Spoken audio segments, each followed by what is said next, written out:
Hello, this is Dr. Eric Bricker, and thank you for watching AHealthcareZ. Today we're going to be discussing mental health. And mental health is somewhat of the elephant in the room because not a lot of people like to talk about it, and there is quite a bit of stigma associated with it, but I think that's why it's particularly important for us to address it today.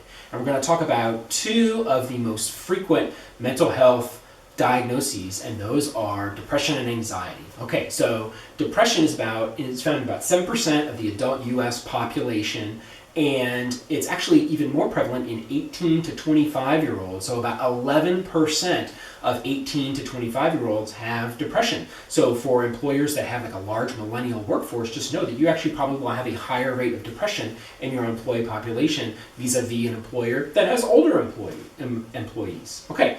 As far as anxiety goes, it's even more common, 19%, so about 1 in 5 US adults.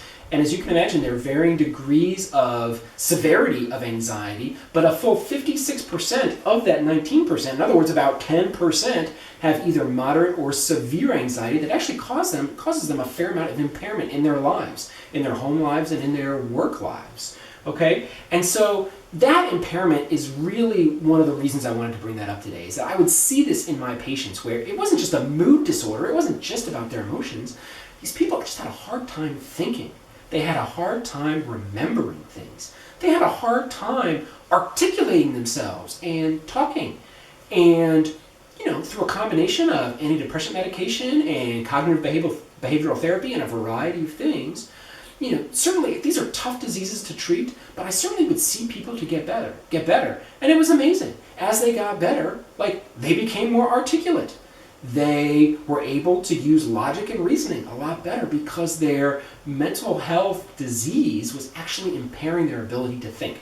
And the prototypical example of this is in diabetes, right? Where diabetes, actually 12% of people with diabetes have depression. So it's even more common in people with diabetes. And they've done research to find that people with diabetes who are depressed, they didn't make their appointments as often.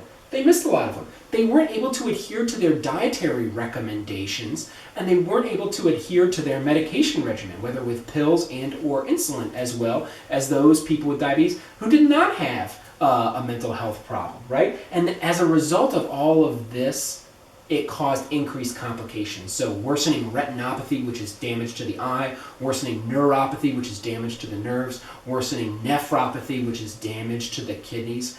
And I would see this in my patients where I just saw that there was no way that I could really effectively help them with their diabetes unless we also helped them with their depression and their anxiety.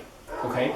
Well, this video is not meant to be doom and gloom. There is hope. So the Intermountain healthcare system out in Utah actually did something incredibly innovative where they actually incorporated a mental health professional, whether it be a nurse or a counselor or a psychologist, actually in their primary care clinics. And they would work as a team collaboratively with the primary care physician. And what they found, this is a very long study, it's like 10 years. It was published in the Journal of the American Medical Association. It literally had over 100,000 participants. And they found that compliance with best practices in diabetes care went up in the clinics that had the mental health professionals. And they also found that hospitalization for patients that saw the PCPs that had the mental health professionals went down, and ER visits went down as well. So it really had a positive outcome in terms of their diabetes care and also their overall utilization of healthcare services. Now, in terms of the bottom line, it actually saved money. It saved about $260 per member per year.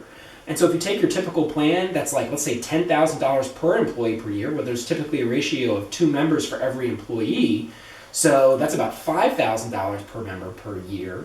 And so the $260, that's about 5%. Okay, so your trend is not going to be like totally reversed because of addressing mental health, but it's a start. And then specifically for people with diabetes, their costs decreased $340 per member per year. And for people with depression, it decreased $285 per member per year. And what did it cost Intermountain Healthcare? Interestingly, they reported that as well. It cost them $22 per member per year. Now, that's just for the mental health component. It's not for the entire PCP office. However, look at that. That's an over 10-to-1 ROI by addressing mental health. So there are numerous ways that employers can implement mental health as it relates to the overall medical care, but I want to just begin to address the elephant in the room, and I hope that you all learned something from this today, and thank you for watching AHealthcareZ.